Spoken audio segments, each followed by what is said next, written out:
So the first question is from Islamic Theory of Education. Yes. Question is, in part 1 of your series of Islamic Theory of Education, you say that believers reach higher ranks with their faith, their piety. But after that, your ranks are decided by the amount of knowledge you have. So the more knowledgeable you are with piety, the greater you are. But how is that fair for someone who has other goals? For example, someone wants to reach a high rank, so he gains the knowledge of the mujtahid, while another person has another goal to serve the community, which makes it not possible to reach that level of mujtahid. So is it possible for someone to have the same, if not a greater rank than a mujtahid, if they are doing a greater impact for the sake of Allah? Yes, this is a very good question. We said that according to Allama Tabataba'i's interpretation in Al-Mizan, Rahmatullah alayh, he says, يرفع الله الذين آمنوا منكم والذين أوتوا العلم درجات, means that first people are raised based on Iman. يرفع الله الذين آمنوا منكم. Allah raises those of you who have faith. But then وَالَّذِينَ أُوتُوا الْعِلْمَ, Allah also raises those who have been given knowledge, darajat, in ranks. So he says first it's based on Iman. Those who have Iman will be raised above those who lack Iman, or those who even maybe oppose Iman. But among mu'minin who have already passed the first test, they are mu'min and they are above others, but among them themselves, based on their knowledge, they will be raised. يَرْفَعِ اللَّهُ الَّذِينَ آمَنُوا مِنْكُمْ, Allah raises those of you who have faith, وَالَّذِينَ أُوتُوا الْعِلْمَ, and those who have been given knowledge, darajat, in ranks. So, mu'mineen, of course, all have some level of knowledge, and they are put in a high position, but then among them, the higher positions are for the people who have more knowledge. In order to understand why so much emphasis is put on knowledge, why we cannot say, okay, among mu'mineen, those who are more generous, more kind, more merciful, they will be raised and put, in higher positions. The answer is that it doesn't contradict. First of all, knowledge is such a fundamental quality that in some of lectures I have said, maybe even for Allah subhanahu wa ta'ala, the most important thing is His knowledge. After His essence, it is His knowledge that is the cause for everything else. His power is related to His knowledge. His life is related to His knowledge. Everything is related to His knowledge.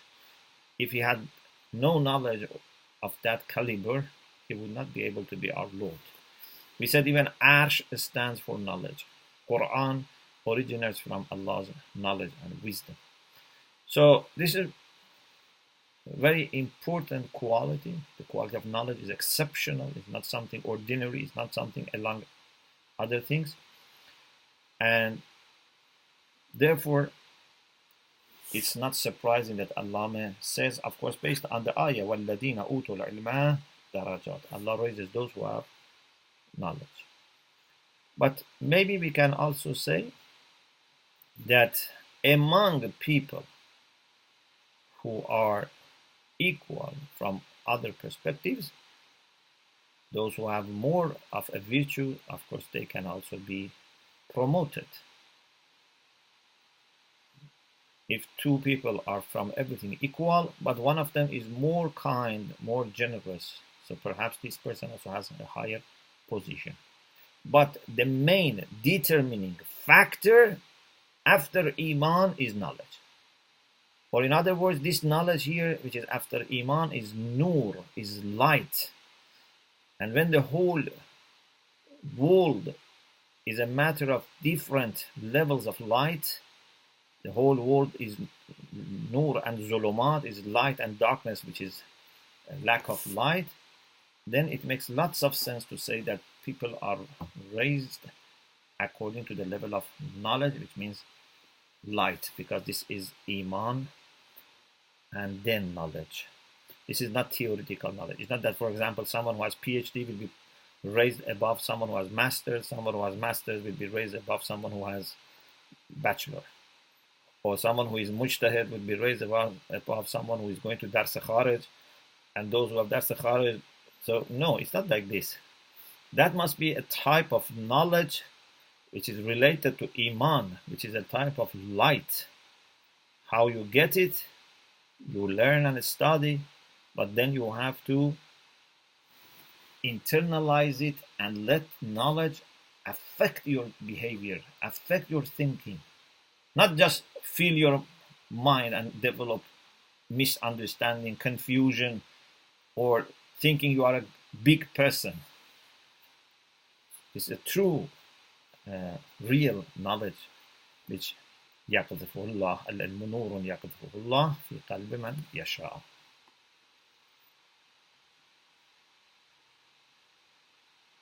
Thank you very much, Sheikh. Once again, just a reminder to all the participants, if there is a follow-up question, please do let us know, so that if there's further clarification you are seeking, we can answer those questions also. So, Sheikh, we have another question which is in the general section at the moment. How can one defend his religion from the false accusations that Islam is violent?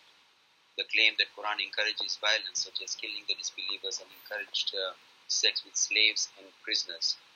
And then the person has quoted Surah 9, ayat number 5, and Surah 23, ayat number 6 there. And when the 6 months have passed, then kill the polytheists and so on. The question again basically is how can we defend, and what are the appropriate words to use to defend ourselves? Last part of the comment he has made, I know that Islam is not violence, and those verses were probably out of context. But what is the good answer to this claim? Yes. Thanks for the question.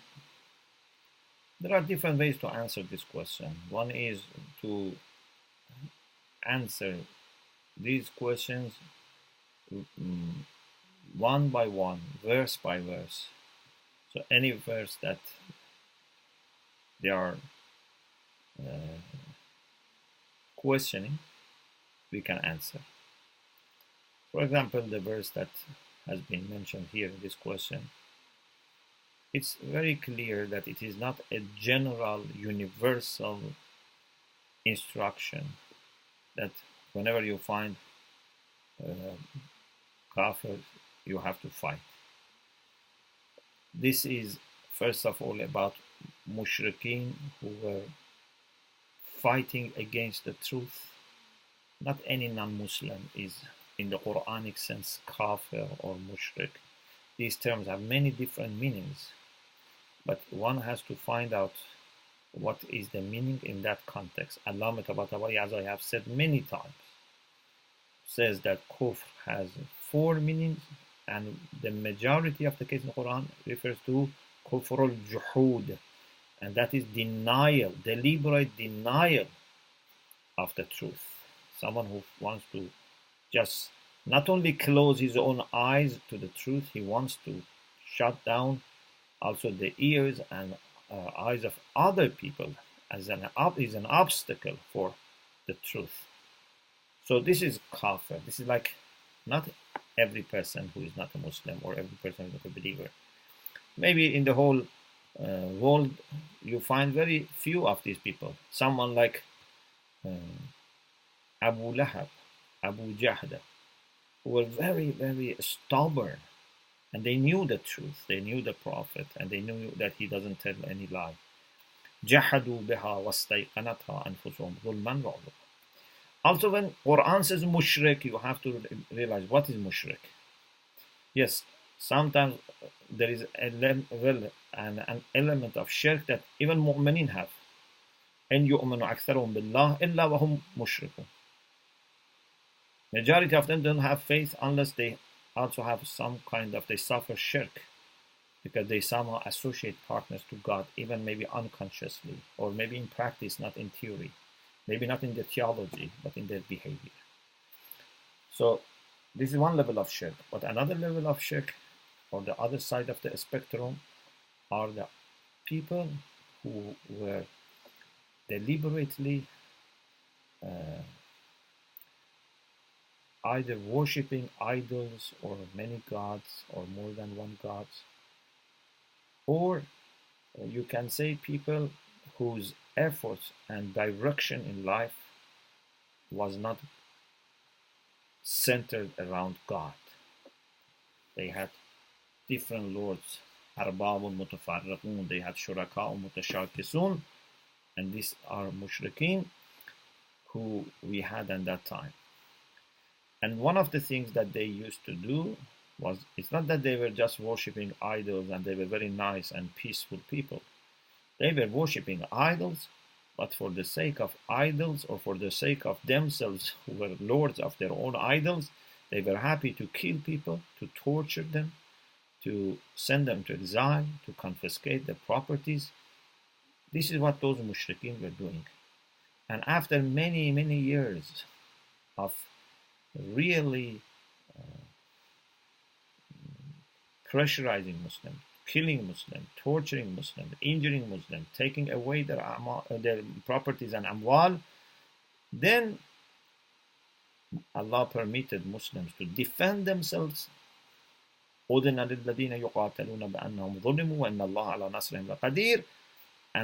when they didn't stop, then it reached the position that then Allah subhanahu wa ta'ala said that these are the people that should be removed from the places that they have occupied, because not only they have blocked their own ear and eyes and mind, they are blocking the path for other people. So this is the meaning of qatilul mushrikeen. Not any mushrik, not any kafir, not any non-Muslim. One has to understand this ayah refers to a very particular situation that happened with respect to some people, few people who had surpassed all the stages of mischief. So you can answer these ayat one by one, these issues one by one. You can also say that Islam is a system, and if you want to understand the system, then you have to start with aqa'id, to understand where does this book come from, where does Islamic rules come from. If they are proved to be based on revelation, then you would accept and just try to improve your understanding. You don't question something that is based on revelation and you don't understand. Or you don't say because it doesn't match our lifestyle or our way of thinking today in postmodern world, so it's not true. No, you try to check how much yourself have gone away from the proper, logical way of thinking and behaving, because there's a system. Like, for example, I go to a country and I become ill, God forbid. I go to a doctor, they give me prescription. I can question this prescription. I can say, I don't take this prescription. You have to explain to me. It looks different from what I had in my country when I had similar illness. And I can say many things like this, but it's not productive. I can say, please tell me who can prescribe. What is your medical system for training and for treatment? If they tell me that there is this system, that a person, in order to prescribe, has to be filtered, go to university, study, take exam, training, internship, whatever, so on, and then they can prescribe, then I say, okay, I accept the system. I don't need to then go to the details, because otherwise it means that I have to go for a few years of study. So this is also the general answer that we can give.